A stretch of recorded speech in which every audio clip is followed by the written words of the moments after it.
السلام عليكم ورحمة الله تعالى وبركاته. كنقدم تحية كبيرة للجالية المغربية في كل مكان، خوتنا المغاربة من طنجة القويرة وخوتنا العرب والمسلمين في كل مكان. غنقولوا بسم الله توكلنا على الله، لا حول ولا قوة إلا بالله العلي العظيم. القصة اللي غادي نشارك معكم اليوم قصة واش من قصة. قبل ما ندخلوا في القصة غادي خوتي نقول لكم، غنخلي لكم الرابط ديال التيك توك ديالي، غيكون على عبارة عن رابط أزرق، غتبركوا عليه مباشرة، غدوزوا للتيك توك اللي غادي يكون فيه ان شاء الله باذن الله برنامج يومي مع 10 مساء ونصف. حكي قصتك على المباشر او مشكلتك كيف ما بغى يكون نوعها. مرحبا بكم على منصة تيك توك. حكايتي مع زهرة بجادية، نفس الاسم اللي في القناة ديال حكايتي مع زهرة بجادية غتلقاوه في التيك توك. كتبوها وطلعوا سهله، اي واحد عنده تليفون غادي تيليشارجي من البلاي ستور تيك توك، غيولي عندك، غدير غير المهم راه غادي وليداتكم يصايبوه لكم. مرحبا بكم، راه برنامج اللي غيكون ان شاء الله مفيد لينا كاملين. غنفراني ونرجعوا بالماضي. اللي ما عندوش ماضي ما عندوش حاضر، واللي ما عندوش بدايه ما عندوش نهايه. هذا خوتي واحد السيد اللي اش غنقول لكم كيبيع ويشري في الغنم، يعني عنده شحال من سميه. كاين اللي تيسميه السباب، كاين اللي كيسميه الشناق، كيسميه الشناق، كله وكيفاش كيسميه. المهم هذه هي المهنه ديالو. طبعا الحمد لله كيكونوا فيها فليسات، كيجيب حتى ل 500 درهم، 700 درهم، 800 درهم، بعض المرات حتى ل 2000، 3000 درهم، 4000 درهم في السوق الواحد. علاش؟ على حساب الذكاء ديالو. يقدر في نفس السوق يشري ويبيع ويشري ويبيع ويشري ويبيع، يعني يقدر يبدل البيعه حتى ل5 المرات 6 المرات في السوق الواحد. كل واحد والشطاره ديالو. هو كان شاطر وكان ذكي في هاد الحرفه ديال الشناق او السباب. كان احسن واحد في خوتو ودار بها الفلوس ودار بها البهايم ودار بها البقر ودار بها الغلم وشرى بها الاراضي وبنى بها الديور في العروبيه ودار الخيول ودار بزاف ديال الحوايج غير من هاد الحرفه. يعني غير من هاد الحرفه ما كاينش شي سوق اللي ما كيمشيش ليه المعطي. المهم المعطي دار لاباس. ديك الساعه كان الاب ديالو توفى، قال الام ديالو بغيت نتزوج وبغيت ناخذ اجمل بنت في القبيله. كاينه واحد البنت اللي اسميتها زغيده، اسم ديالها زغيده، وكانت هاد زغيده زوينه بزاف، كانت اجمل بنت في القبيله. كانوا دارهم ما فحالهمش ما عندهمش، ولكن كانت زوينه بزاف. وكانت هاد البنت ما كانوش والديها كيخليوها تمشي تسقي من البير، تخرج تسراح، تحطب، كانوا كيخافوا عليها بزاف. وهذا هو اللي شجع الام ديال المعطي باش تمشي وتاخذ ليه ديك البنت. طبعا خطباتها، اي حاجه طلبها الاب ديال زغيده تحطات فوق الطابله، من ذهب من فلوس من حوايج من كله. بات البنت قال لي انا الملحه ما نشريهاش. فعلا داكشي اللي كان، حتى شي حاجه الاب ديال زغيده ما دارها. المعطي خدا هاد البنت جابها لدارهم عروسه. طبعا العرس داز فيه 7 ايام وهو العرس واقف على رجليه. المهم بقات عنده هذيك هي خدمته. غادي تقولوا لي معاش كيخرج، غنقول لكم معاش كيخرج لخدمته باش يمشي لجميع الاسواق اللي كيدوروا بالمنطقه ديالو. يعني كيعمر الاسبوع كامل. سوق واحد اللي ما كيمشيش ليه وهو يوم الجمعه اللي كيمشي يصلي فيه الجمعه، اما باقي السيمانه كلها كيدوزها اسواق. المهم شنو اللي غادي يدير هاد السيد؟ كيمشي مع 3 ديال الصباح، مع 2، مع 4، مع 5، مع 6، على حسب بعد الاسواق. كاين واحد السيد اللي عنده في نفس القبيله عنده سطافيط اللي كتنقل السواقه.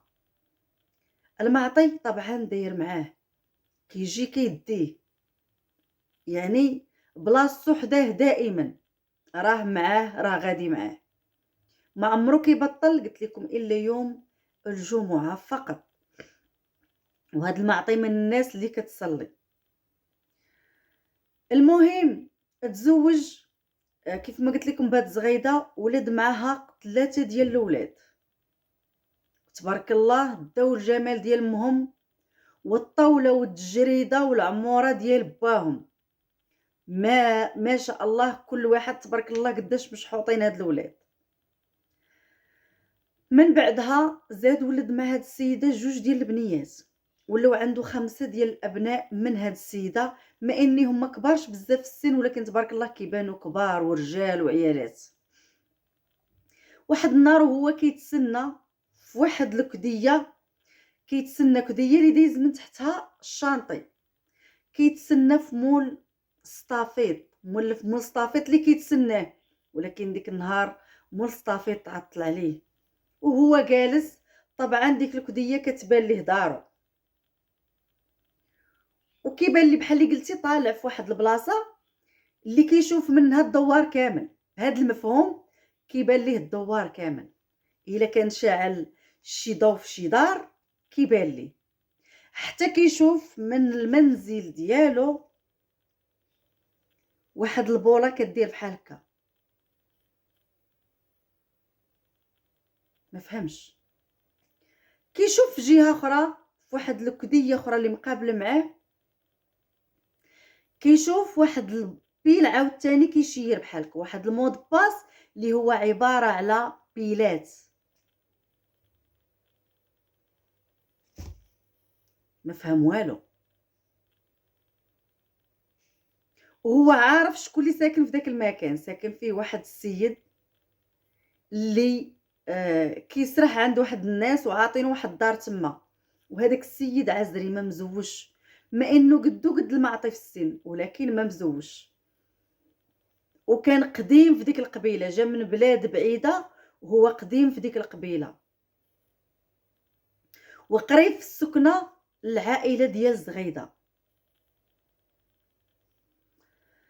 المهم جاتو شي حاجه غريبه، مشى سنة صطافيت، جات داتو، قال لي عافاك بغيت نقول لك شكون اللي ساكن تما. قال لي راه ساكن هذاك السيد اللي سارع عند الحاج حمادي. قال لي هو واش عنده شي وليدات عنده؟ قال لي لا، قالوا كان تيبغي شي وحده وتزوجات، ومن تما بقى مريض وما بقاش تزوج، منو كان تيتوجد باش يتزوج.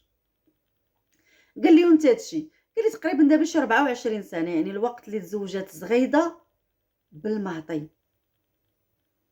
المهم مشى السيد، واخا مشى للسوق عقلو ما كاينش في بلاصتو، حيت شاف الضو خارج من دارو، والضو خارج من المنزل ديال السارح.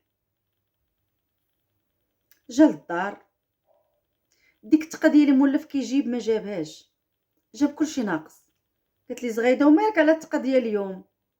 اويلي، قال لي مشى للسوق جاب لينا خاشو باش وقرون الكباش. المهم السيده لقات الراجل ما جايبش ليها التقضيه كيف ما مولف كيجيبها، الراجل عقلو ما كاينش. عاود تاني خرج قال لها شوف فلانه اليوم راني عندي غنخرج قبل من 3. قالت لي ياك السوق غير قريب؟ قال لها لا، عندي ما يدار قبل ما نمشي، بغيت نطرق ولد الحاج فلان، غناخذ ما عنده شي بهايمه انا والسيد مصطفيط، عاد غنمشي، يعني غادي شويه نتعطل، خاصني نمشي بكري عنده. فعلا عاود خرج بكري، خرج مع 2:30، خرج باش جلس في نفس الكديه فين كيتسنى صطافيط دائما. غير خرج جلس، كان مولف كيخرج كيلقى صطافيط. هاد النهار لقى صطافيط، لكن قال مول صطافيط عافاك ما غاديش نمشي دابا، صبر عليا واحد شويه تنحس براسي فيا واحد الدوخه. فعلا وصل ديك الكديه، وهو خرج شي ساعه الا روب ولا نص ساعه بحال هكاك، هو ينوض المود باس عاوتاني ديال البيل، ونوض المود باس من الجهه الاخرى. او شنو هادشي كيوقع؟ شنو واقع؟ السيد ضرو راسو، اشنو غتكون كدير مرتي وهاد السارح، هاد راعي الغنم، مشى للسوق. اشنو اللي وقع عليه مسكين هاد المعطي في السوق؟ شرى البهايم وخلصهم وباعهم، وما عرفش راسو لا بشحال شرا ولا بشحال باع ولا اشنو دار. عقلو مخطوف، راسو مخطوف، ما تقدى تقديه، ما جاب ديسير، ما جاب اللحم، ما جاب حتى حاجه. راسو ما كاينش في بلاصتو. جاني شان دخل البيت نعس، قالت لي واش تاكل؟ قال لي ما ناكلش. كل لقيت السم كل كليتو. قالت ليه مالك؟ قال لي مشى ليا رزقي كامل.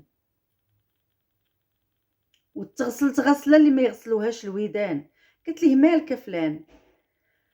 قال لها ما ماليش، مال حالي. هو عنده واحد خوت واعرين وخايبين بزاف. دخلت تكا وهو متكي في بلاصتو، كيلقى واحد الكتانه بيضه تحت المخده ديالو، كتانه اللي ماشي ديالو، كتانه اللي كانت الجماع ما بين راغي الغنم والزغيده. تاكد بلا مرتو كتخونو مع راعي الغنم، فقرر باش يبحث. مشى وقلب عليه وجلس معاه، كيتعاود هو وياه. كي داير؟ لاباس عليك؟ مزيان؟ شخبارك؟ راني جيت ندي واحد شويه ديال الزعتر وديال الشندقوره من هنا ولقيتك. قلت له عندك شي شويه ديال الماء؟ قال لي كاين الماء. جبد لي واحد القرعه ديال الماء، شرب منها المعطي مع داك راعي الغنم، وبدا كيجر ليه في لسانه. قال لي كي دايرين وليداتك؟ كي داير مع الامور؟ قال لي ما عنديش الوليدات. قال لي وعلاش صاحبي ما ولدتيش الوليدات؟ قال لي وكنت دابا واحد المده ديال كذا وكذا سنين كنت كنبغي واحد السيده اللي كانت اجمل بنت في القبيله. وطبعا كيف ما قلت لكم في اول القصه، كانت اجمل بنت في القبيله هي زغيده، ولكن هاد اجمل بنت في القبيله خداها اغنى دري في القبيله. كيف ما قلت لكم، هو كان غني، هو اغنى من خوتو كاملين.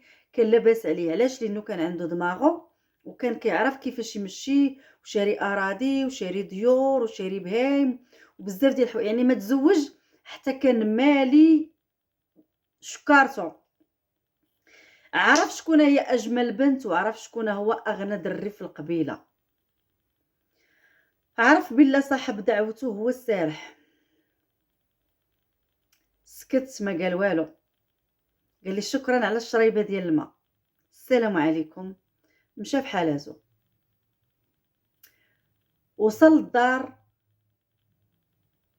قالت ليه المعطي واش تغدى؟ قال لها لا. قالت ليه علاش؟ قال لي شبعان. قالت لي علاش شبعان؟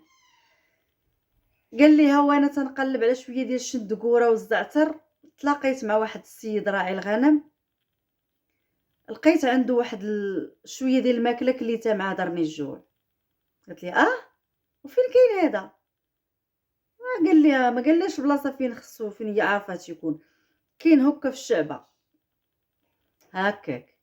المهم داز تقريبا شي 15 يوم وهو غير حاضي، وعارف راسو ملي تيمشي لعند مرتو، وغير كيخمم شنو غيدير. واحد النهار عاوتاني وهو طالع، هو يطلع لعندك راعي الغنم، ما بغاش يظلمو، بغا يعرف شنو كاين. وهو مرتو كانت مصايبه واحد الغريبه اللي مطيباها في الفران ديال اي النور عندها في الدار. طلع لعندو قال لي عافاك الا عندك شي مويه. قال لي تاني جاك العطش؟ قال لي جاني العطش. قال لي ذوق معايا واحد الحلوى. قال لي مرحبا. شد ديك الحلوى وذاقها، وعرف ديك الحلوى ديال زغيده مرتو. يعني فاش جا عندها العاشق ديالها للدار عطاتها ليه، وكانت بقات غير شي حاجه قليله، نقدروا نقولوا بقاو شي 10 د الحلوات. يعني بمعنى انا كنت شفت مثلا في ديك السوبيره 10 ديال الحلوات، ولكن باقا بحال اللي غنقول شفتهم مع 6 ديال العشيه، والغد ليه مع الظهر تلقاهم عند السارح ب10 د الحلوات. كنرجع تنقول لها عافاك زغيده، عمري لي واحد البراد ديالاتي وجيبي لي واحد 2 غريبات. غريبه كلاو هاد الدراري، او كلاو هاد الدراري امتى؟ اليوم في الصباح، ولكن هو غريبه لقاها عند راعي الغنم. صافي زاد حيد ليه اليقين من الشك، يعني مرتو كتخونو بدون نقاش، كتخونو مع راعي الغنم. اشنو دار المعطي؟ ما تغدى ما تعشى ما حتى شي حاجه، بحال اللي صام. لحقت 2 ديال الليل، قال فلانه راه غنمشي اليوم مع 2 ديال الليل، وداك النهار كانت النوبه في السوق اللي بعيد. الله يعاونك تهلا في الدراري. فعلا خرج.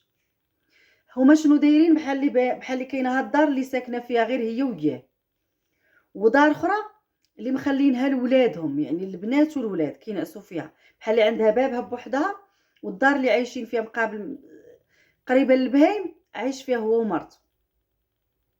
يعني وهذا السيد معيش مرته الرومانسيه، كيبغيها، كيمشي للسوق يشري ليها الماكله الحوايج الذهب، كيدير لها غيرها، هي ربي غير ترضى. كيحماق عليها، وما قرر ياخذ قرار مصيري في حياته وحياتها حتى تاكد 100%. اشنو اللي دار هاد المره؟ ما غاديش يمشي يتسنى مولا الصافيط، غادي يمشي لحدا الدار ديال راعي الغنم، غيمشي قبل الوقت، وغادي يجلس حدا الباب ديال الدار ديالو، يعني قريب منه، وغادي يدي معاه واحد الماكله اللي فيها تسمم ديال الكلاب، غيلوحوا الكلاب ديالو وغادي يموتوا الكلاب، باش ملي يجلس حدا الباب ما غاديش يسمعوا الكلاب، ما غاديش يسمع النباح ديال الكلاب. غادي يخرج السيد من بعد ما غدير ليه المراه بالبيل بحال هكا، غيخرج هو يدير ليها بالبيل بحال هكا، وغادي يمشي. هذاك كيهز رجل والاخر كيحط رجل، هذاك تيهز رجل والاخر تيحط رجل، حتى وصلوا لدارو. طبعا غيلقى الباب محلول، يعني ديك الجهه ما فيهاش الكلاب، ولا المهم غادي يدخل. كيفاش كيدخل؟ واش مولف الكلاب؟ واش مولف حياته كامله كيجي؟ واش الله اعلم. المهم الكلاب ديال دار المعطي ما كينبحوش على راعي الغنم. داكشي اللي كان فعلا. جا السيد دخل البيت، شافوا بلا دخل لبيتو فين كينعس هو ومرته. مشى طبعا لعند خوتو اللي قرابين ليه تما في الدوار، دق عليهم واحد واحد، قال لهم مرتي كتخونني مع السارح ديال فلان الحاج فلان، وراه دابا هي وياه في البيت النعاس ديالنا. طبعا خوتو هزوا الشواقر وهزوا العصي، خوتو الصغار بجوج، وعاده صيفطوا لخوتهم الكبار. طبعا دخلوا، ما دقوش الباب، ركلوه الباب، حطوه الارض، الباب جا في الارض. دخلوا دوك الخوت، اشنو داروا لديك المراه وداك الراجل؟ لقاوهم عريانين كيف ما ولدت امهم. ملي كيضربوا الله يستر بالشاقور تنقص الدم في السما. واحد الحاله اللي ما يمكنش تخيلوها كيفاش دايره. قردوهم وخلطوا لهم اللحم ديالهم تخلط في مانطا.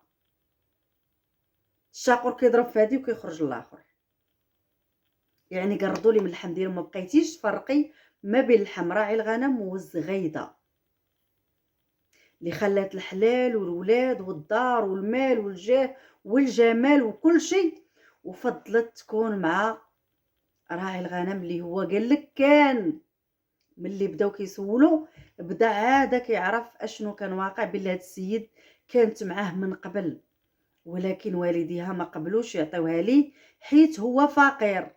الا لا، الا جاكم شي حد لبنتكم واخا يكون فقير عطيوها ليه، بلا ما تزوج براجل وتبقى راجعه للقديم ديالها، عطيوها خليوها تجرب مع الزلط. ديك الساعه الا قنعت منه، ديك الساعه طلقوها وعاودوا زوجوها.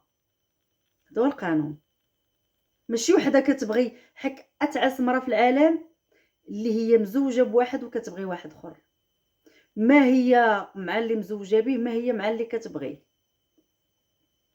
وهادشي كله اللي تشاركناه معكم غير باش داكشي اللي كيوقع لغيرنا ما يوقعش لينا.